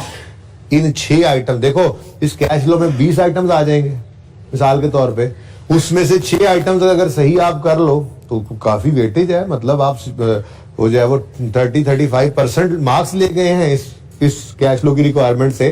काम बड़ा आसान है। तो पहले वो सिखा रहा हूं तरीका जो पर्चे में करेंगे। आज तो हम करेंगे सारी चीजें आगे लिख लिख कर, कल आधा उड़ा देंगे इसमें से, परसों तक जबानी ये चीज याद होगी, तो फिर परले दिन जाके लॉजिक भी दे दूंगा इसकी कि ये हो क्या रहा है। फिलहाल आपने क्या करना है, अब सबकी तवज्जो प्लीज, कोई नोट ना कर रहा हो।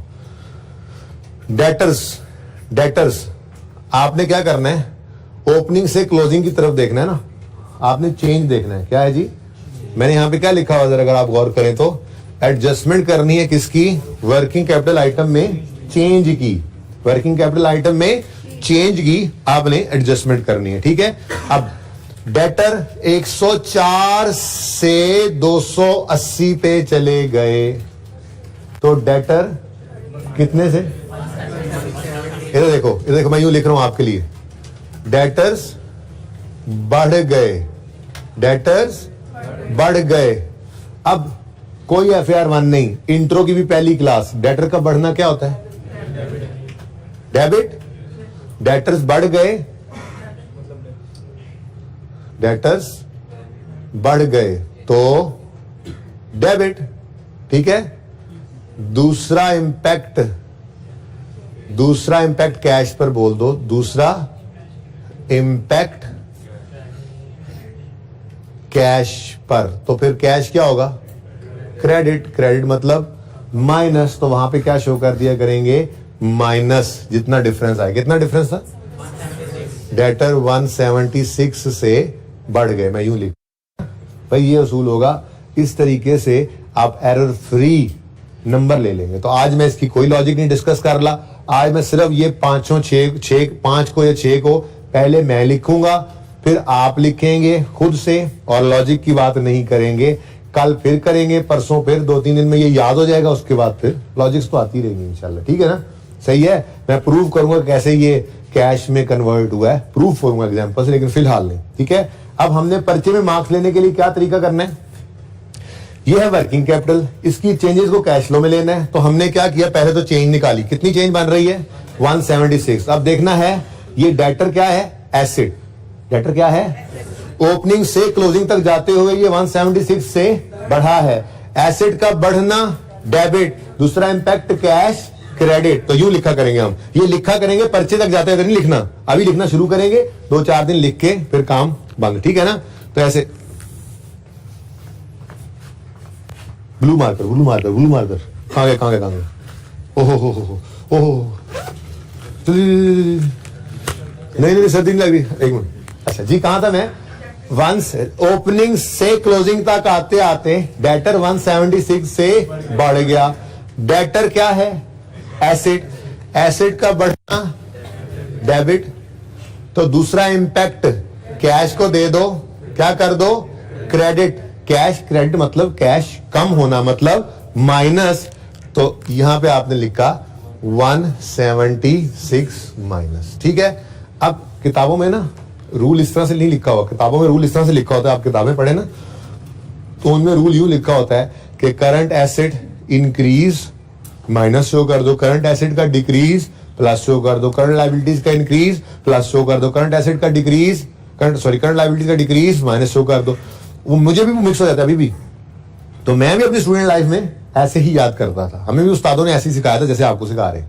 और ठीक है ना, ये एरर फ्री तरीका है। वो याद नहीं रहता, एसेट बढ़े तो प्लस लिखो, चेंज हो रहा है अगर तो चेंज होते हुए ओपनिंग से क्लोजिंग तक आते बढ़ गया है तो फिर माइनस लिखो, कम हो गया है तो प्लस लिखो। करंट लायबिलिटी को ओपनिंग से क्लोजिंग तक आते हो देखो वो बढ़ गई है तो प्लस लिखो। कब? अब ये बात जितना मर्जी याद कर लो मिक्स हो ही जाती है, कंफ्यूज बंदा हो ही जाता है, रट्टा भी लगाना पड़ता है। यहां नहीं कंफ्यूज होता बंदा, क्यों?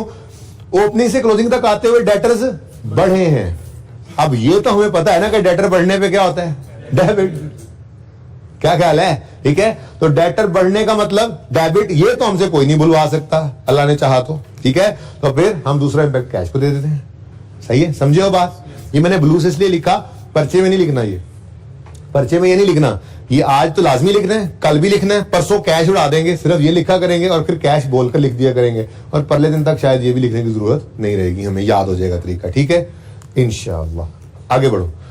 नेक्स्ट, अभी अभी अभी कोई नहीं नोट कर रहा, अभी कोई नहीं नोट कर रहा। ठीक है, अभी बस सिर्फ देख रहे हैं कि 6 के 6 आइटम्स को मुझे वहां लिखने दें, फिर आपको मैं, अब तो 2 मिनट ही बनते हैं, 2 मिनट दूंगा, आप ये काम कर लीजिएगा। ठीक है, ये देखें, ये इन्वेंट्री 200 से 424 पर आ गई, तो इन्वेंट्री 224 से बढ़ गई, इन्वेंट्री 224 से बढ़ गई। इन्वेंट्री क्या है? एसेट, एसेट का बढ़ना डेबिट, तो दूसरा इंपैक्ट कैश को क्रेडिट कर दो, कितने से? तो 224 से क्रेडिट। क्या ख्याल है? मुश्किल नहीं है ना, ये है एरर फ्री, गलती कभी नहीं होगी इंशाल्लाह इससे पेपर के अंदर। तो ये मुफ्त के नंबर है, इंक्रीज डिक्रीज भूल भी सकता है। ठीक है ना, तो ये सवाल, अच्छा ये सवाल पढ़ते पढ़ते नंबर आ जाते हैं, क्यों? आज तो मैंने इसको समझाना था तो अलग कर दिया ना पहली बार, वरना क्या होता है, हम शुरू होंगे, कैश आ गया जी, कैश इन कैश, डेटर आ गया, चलो इंक्रीज डिक्रीज देखा डायरेक्ट यहाँ पे, लैंड आ गया, लेजर बना लो, प्री पेमेंट आ गई, इधर ले आओ। तो साथ साथ ही सवाल पढ़ते पढ़ते ही ये मार्क्स मिल जाते हैं हमें पर्चे के अंदर। तो ये ऐसे ही करना है। ठीक है, और जारी है हमारी कोशिश, प्रैक्टिस जारी है। प्री पेड इंश्योरेंस एसेट होता है, 36 से कम हो गया, 24 पे आ गया। एसेट 36 से 24 पे आया, कम हुआ है, एसेट कम हुआ है, बोलो। एसेट का कम होना क्या होता है? क्रेडिट। तो दूसरा इंपैक्ट कैश को क्या कर दोगे? कैश को क्या कर दोगे? डेबिट, मतलब पॉजिटिव शो करोगे। ठीक है जी, कितने से ये चेंज आया? 12 से 12। ठीक है, सही है, चलें आगे बढ़े। अब बात कंफर्टेबल हो गया थोड़ा सा, ठीक है ना? ये मार्क्स लेने पे कंफर्टेबल हो जाओ, लॉजिक 2-3 दिन में इंशाल्लाह जरूर बताऊंगा, कह रहा हूं। ठीक है, फिलहाल पक्के पक्के नंबर तो लो, पास होना तो सीख लो पहले। 7 से 14 पर ऑफिस सप्लाईज क्या है? करंट एसेट है। 7 से 14, 7 से करंट एसेट बढ़ गया, एसेट का बढ़ना डेबिट, दूसरा इंपैक्ट कैश क्या हो जाएगा? क्रेडिट। अब सारी दुनिया के सवालों पे ये अप्लाई करके देख लो, हमेशा सही रहेगा, आपकी जिंदगी आसान होगी। ठीक है जी, कितना? 7 नेगेटिव। ठीक है, लायबिलिटीज वाला भी करने दो मुझे, एक ही बार जो रह गए थे अब सारे काम ही कर दें जी। क्रेडिटर्स 263 से 158 पे आ गए, कम हुए। लायबिलिटी है, लायबिलिटी है, लायबिलिटी कम हो रही है, लायबिलिटी कम हो रही है। लायबिलिटी का कम होना डेबिट होता है, तो दूसरा इंपैक्ट कैश क्रेडिट। लो, कौन याद करे ये बातें, इंक्रीज डिक्रीज, ये तो पता ही है बचपन से हमें। तो सिर्फ देखो ओपनिंग से क्लोजिंग तक आते आते एसेट या लायबिलिटी जो भी है बढ़ा है तो उस हिसाब से डेबिट क्रेडिट हमें आता है। ठीक है, कितने से भाई? 105 से या 105 से? 105। नेक्स्ट नहीं बल्कि लास्ट, वेजेस पेबल भी लायबिलिटी है, 24 से बढ़कर 40 पे चली गई। अब लायबिलिटी क्या हो गई? तो अच्छी प्रैक्टिस इस सवाल में इसकी बेसिकली, इसलिए ये सवाल पहले करवाया सबसे। ठीक है ना, ये मुफ्त के नंबर पहले दिन सिखाने होते हैं। तो लायबिलिटी 24 से बढ़ के 40 पे आ गई, तो लायबिलिटी का बढ़ना क्रेडिट, तो दूसरा इंपैक्ट कैश पर, कैश क्या कर देंगे? डेबिट। कितने से? अच्छा, अब प्यारे बच्चों, मेरी रिक्वेस्ट क्या है कि आप इधर नहीं देखें, आप कोशिश करें ये काम आप खुद कर लें। 1 मिनट का काम है, 1 से ज्यादा मिनट का नहीं है। आप 1.5 मिनट ले लें, बस इतना ही हो सकता है। सवाल पे ले आए आमिर भाई।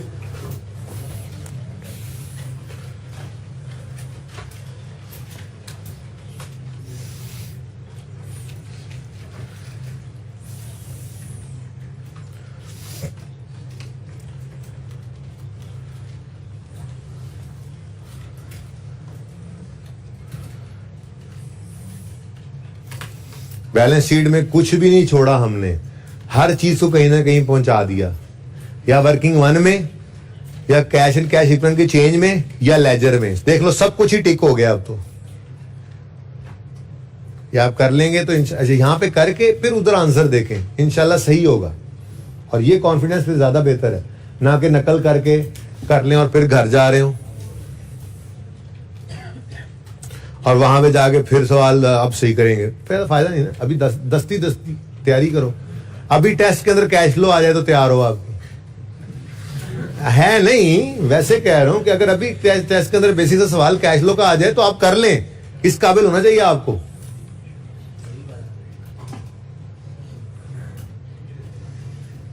अगले 2 टेस्ट में कैश फ्लो ही टेस्ट होनी है, टेंशन क्यों ले रहे हो? मैं क्यों अभी क्यों एकदम से मैं कैश फ्लो दूं?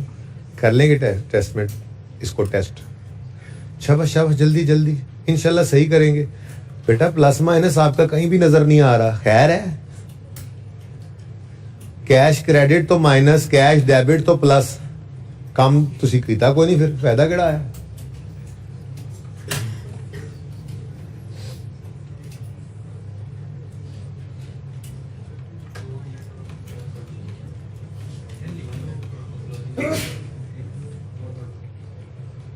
डन? क्यों?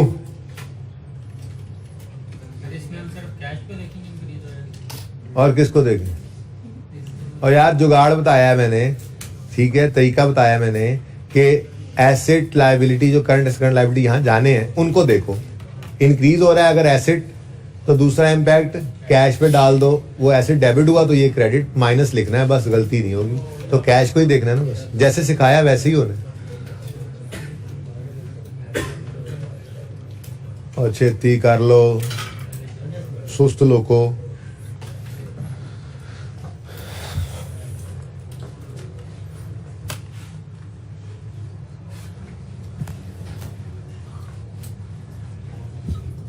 चलिए सवाल अब आगे भी ले जाएं, सवाल खत्म भी करना है। क्या हो गया आप लोगों को? आप लोग तो सो ही गए हैं। कितने बच्चों ने कर लिया है? तकरीबन सारी क्लास ने, बाकी पता नहीं क्यों ढिले पे ने। हाँ जी, जिन्होंने किया खुद किया, आंसर देखा तो बिल्कुल सही था, मतलब आसान काम है। कोई नहीं, घर जाके दोबारा करेंगे तो और आसान लगेगा इंशाल्लाह। अच्छा जी, अब आगे बढ़ते हैं। इनकम स्टेटमेंट भी तो राहों में पड़ी है।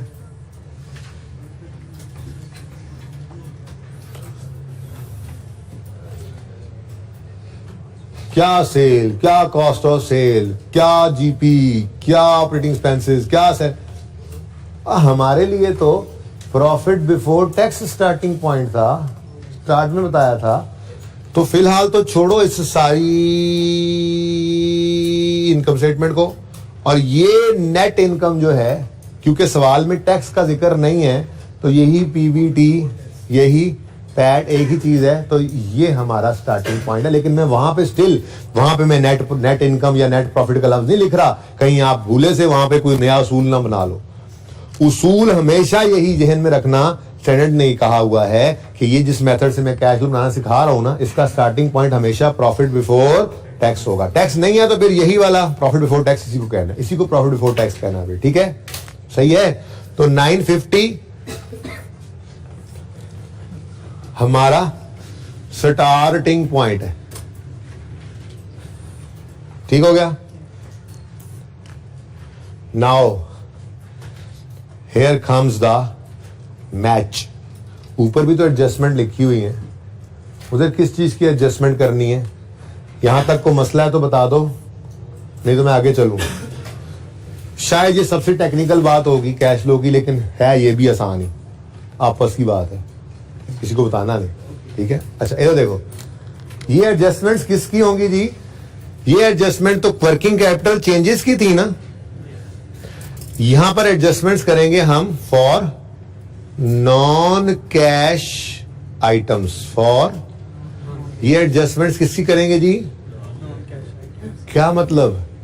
यार एक बात आपसे की थी क्लास में, आपको याद हो कि ना याद हो, मैंने की थी आपको कि डेप्रीसिएशन की, शायद करेक्शन ऑफ एरर में कहा था कि किसी ने डेप्शन की एंट्री कभी ये देखी हो, डेप्शन एक्सपेंस डेबिट कैश क्रेडिट, कहीं भी की थी, लेकिन ये बात मेरे दिमाग में आ रही है, आपसे की जरूर हुई है, मैंने कहीं ना कहीं बात की थी, बहाल नहीं की थी तो अब कर रहा हूं।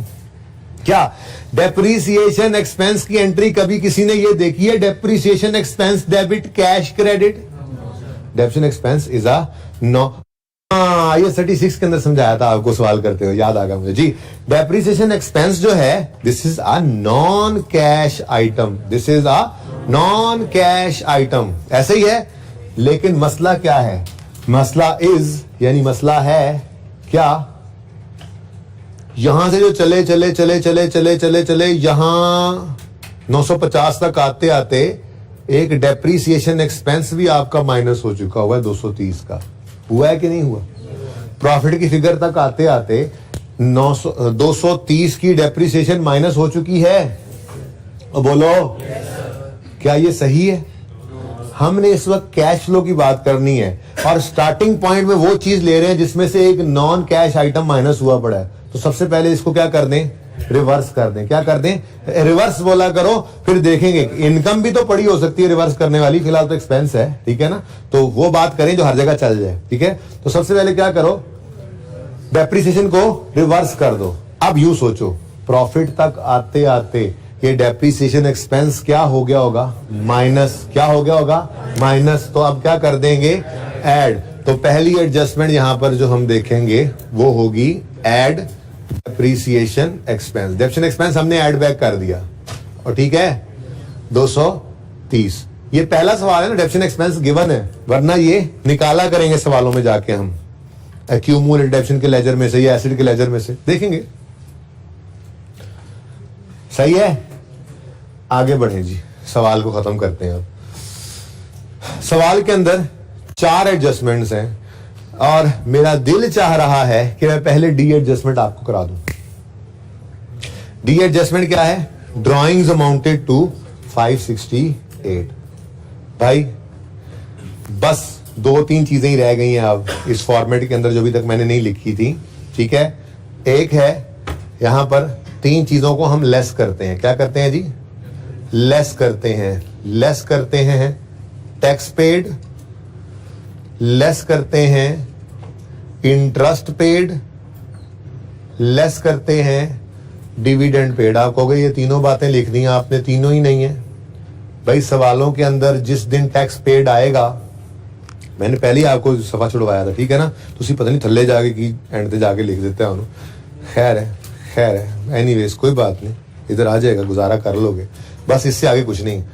ये ऐसे करना ना, ये दोनों एक लाइन में छोटे करके लिख लेना, क्योंकि इनमें कोई फिगर नहीं है, आगे 0 डालना है आपने, ठीक है ना। हाँ, सवालों में टैक्स पेड आया करेगा आने वाले दिनों में, तो माइनस करेंगे यहां से पेमेंट, टैक्स की जो पेमेंट की है। इंटरेस्ट की पेमेंट आया करेगी, यहां माइनस करेंगे। फिलहाल तो कोई नहीं है, ना ही कोई टैक्स पेड है हमारे सवाल में, ना ही इंटरेस्ट पेड है। हाँ, डिविडेंड नहीं है, लेकिन ड्राइंग्स को ही तो डिविडेंड का नाम दिया था, तो डिविडेंड पेड को काट के मैं लिख रहा हूं ड्राइंग्स, ये इसलिए कि आप बड़े हो गए आप, अब सवालों के अंदर डिविडेंड ही आएगा, लेकिन फिलहाल ड्राइंग्स से गुजारा करें। ड्राइंग्स ही को तो हमने कंपनी केस में डिविडेंड कह दिया था, सोल प्रोपराइटर में जो ड्राइंग थी उसी को तो हमने कंपनी केस में डिविडेंड कह दिया था, ठीक है। तो भाई ये डिविडेंड पेड कितना है सवाल ने बताया जी? 568 माइनस हो गया, ठीक है जी, और सही है। लेकिन ये डिविडेंड जो पेमेंट आपने वहां दिखाई है कि जी ये कैश आउटफ्लो हो गया हमारा, असल में हम कैश इनफ्लो आउटफ्लो दिखा रहे होते हैं। जो आपने कैश आउटफ्लो अपना दिखाया है, ठीक है, ये इन लेजर्स में से किसी लेजर में तो नहीं आता, सोच लो।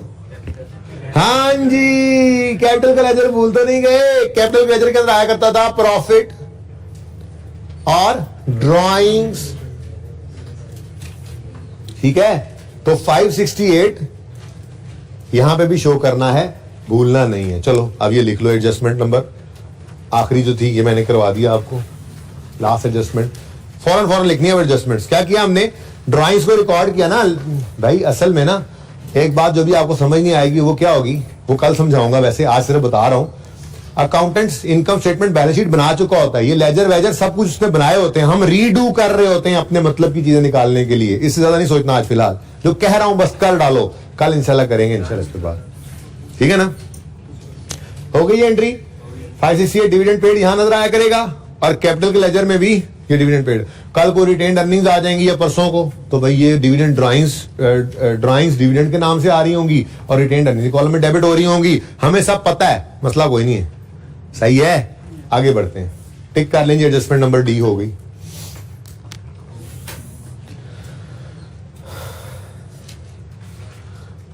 ओह पॉइंट ए भी कर देते हैं, क्या ही पॉइंट है। कहता है जी part of long term loan amounting to 1 lakh was paid by Junaid Janjua from his personal account. मतलब कहने का ये है कि पहले वो कैश घर से लाया होगा, मैं यूं कह रहा हूं, कैश डेबिट और कैपिटल क्रेडिट, और फिर लोन रीपे किया होगा, लॉन्ग टर्म लोन डेबिट और कैश क्रेडिट 100 से। तो आप डायरेक्ट एंट्री कर सकते हैं भाई, इस कैश के साथ कैंसिल कर दें और डायरेक्ट एंट्री कर लें। लायबिलिटी अपने जेब से पे कर दी ना ओनर ने, तो यूं समझो कैपिटल इन्वेस्ट कर दिया मजीद।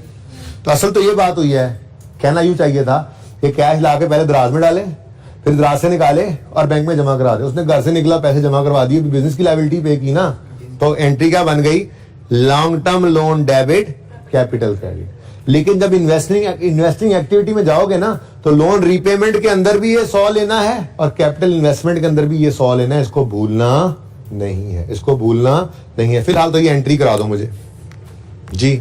क्या एंट्री बनी हुई, long term loan debit capital, profit की जगह कोई नहीं अभी छोड़ दी मैंने, कैपिटल क्रेडिट 100 से। यहां पे क्या लिखा हमने, लॉन्ग टर्म लोन, लेकिन मैं साथ ही ना कैश भी लिख रहा हूं ऐसे ही आपको समझाने के लिए। और यहां पे आपने क्या लिखा, कैपिटल, लेकिन साथ ही क्या लिखा हमने, कैश, यानी रीपे हुआ।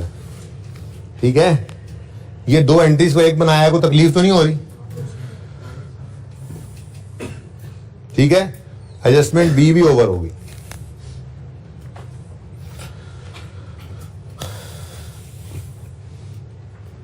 ओ सॉरी, ए थी, बी पे आप आए हैं।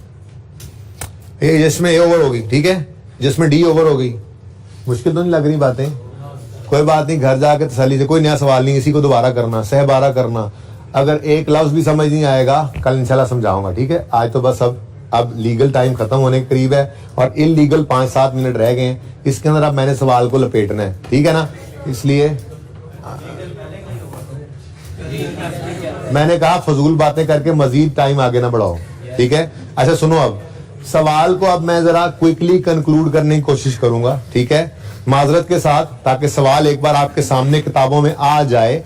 जो एंड वाली बातें हैं कल नया सवाल पहले करेंगे और फिर अगर आपका दिल चाहेगा कि नहीं जी वो सवाल को दोबारा करें, दोबारा भी कर देंगे, ठीक है। अच्छा अब ये देखें, ये वाला सवाल, ये adjustment B, long term investment costing 100 वर्ष सोल्ड।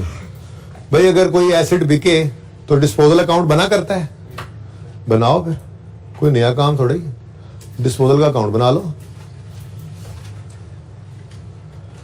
जनरल एंट्री भी कर सकते हो वैसे तो, लेकिन चलो अकाउंट बना लो। हाँ भाई, लॉन्ग टर्म इन्वेस्टमेंट कॉस्टिंग 100 वर्ष सोल्ड। एसेट अकाउंट में से जो एसेट बिकता है वो क्रेडिट करते हैं और डिस्पोजल अकाउंट में उसको डेबिट करते हैं। ये लॉन्ग टर्म इन्वेस्टमेंट के लिए, ठीक है, सही है। ये क्या कर दिया हमने, इसको डिस्पोज।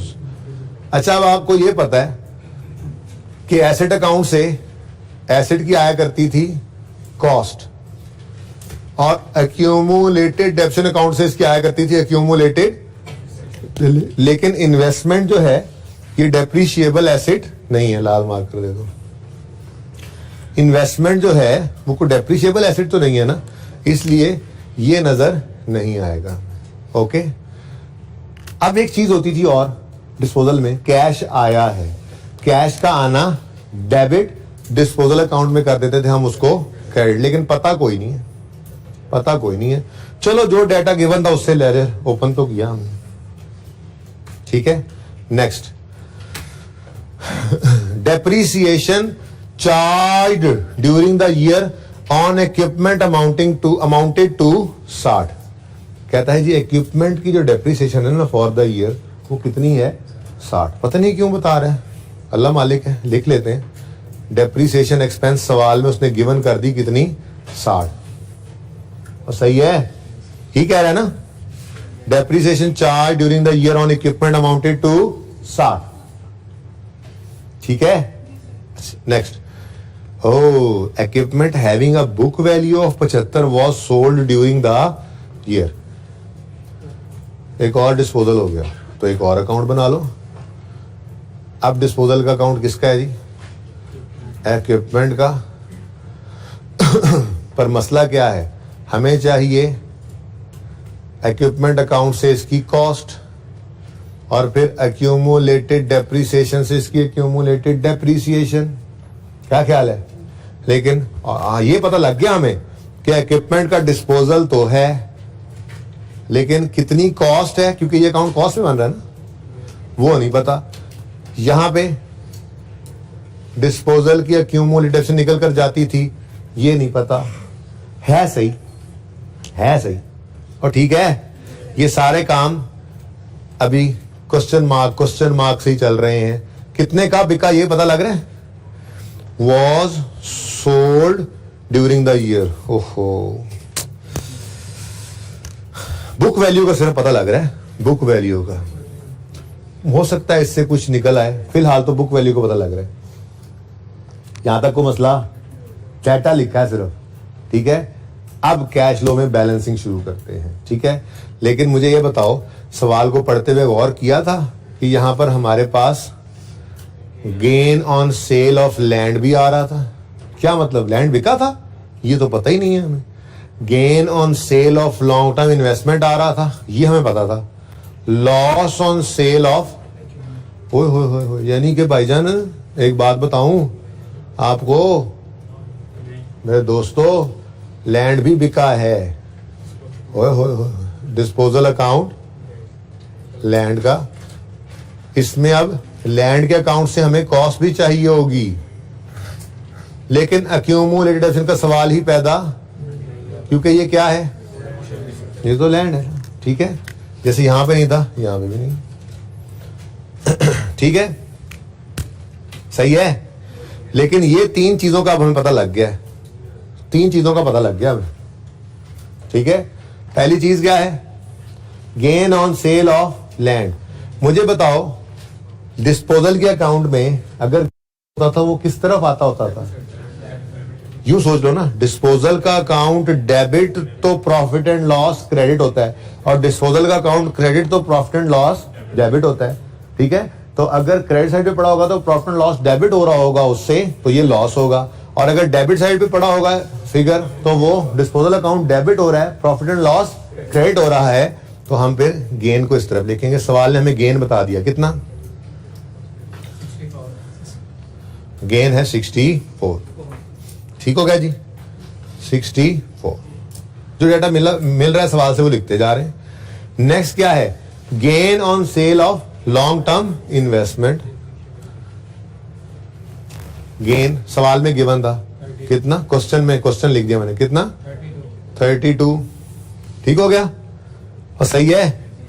फिर loss on sale of equipment, equipment की सेल पे हमें क्या आ गया जी, लॉस आ गया। क्वेश्चन में गिवन है, क्वेश्चन में गिवन है ये चीजें आज जी। पता है क्या मसला है, कहानी उलट क्यों चल पड़ी है? हमें पहले सवालों के अंदर आपने देखा होगा कैश की फिगर्स दी होती थी, हम इनकम्स एक्सपेंसेस निकालते थे, क्योंकि हम इनकम स्टेटमेंट बना रहे होते थे। आज उसने इनकम स्टेटमेंट बना दी है, कैश फ्लो बनवा रहा है हमसे, तो उसने इनकम्स एक्सपेंसेस हमें दे दिए हैं और कैश की फिगर हमें ढूंढनी। देख लो, कहीं पे भी कैश नहीं गिवन, ना यहाँ कैश गिवन है, ना यहाँ कैश गिवन है, ना यहाँ पे कैश गिवन है। ठीक है, तो सही है ना। चलो सवाल बहरहाल खत्म हो गया, कुछ क्वेश्चन मार्क्स हैं। अब ये चीजें यहां नहीं ला रहा मैं, ओके, ये नहीं करेंगे, कल करेंगे इंशाल्लाह। कल क्विकली इस सवाल को यहाँ, लेकिन क्विकली करना है, और मैं आने से कोशिश करूंगा पहले 10 मिनट आके नोट कर लूं सिर्फ लेजर्स वगैरह। ये काम सारा क्विकली हो जाना है, ओपनिंग क्लोजिंग 10 से 15 मिनट में इतना सवाल हो जाना है हमारा, ठीक है। फिर एडजस्टमेंट्स में पढ़ूंगा 10 मिनट लगा के, उसके बाद यानी कि हम 2 दिन में पहला सवाल कर रहे हैं, इसलिए सिर्फ मुझे बैलेंसिंग करवा दें। कल ये दोबारा भी होगा, लेकिन आपने इतना काम घर पे जरूर करके आना है, ठीक है। ये समझ आए ना आए फिलहाल कर दो, आ जाओ जरा। लॉन्ग टर्म इन्वेस्टमेंट में चेक करो बैलेंस हो रहा है, लेजर बैलेंस हो रहा है, चेक करो।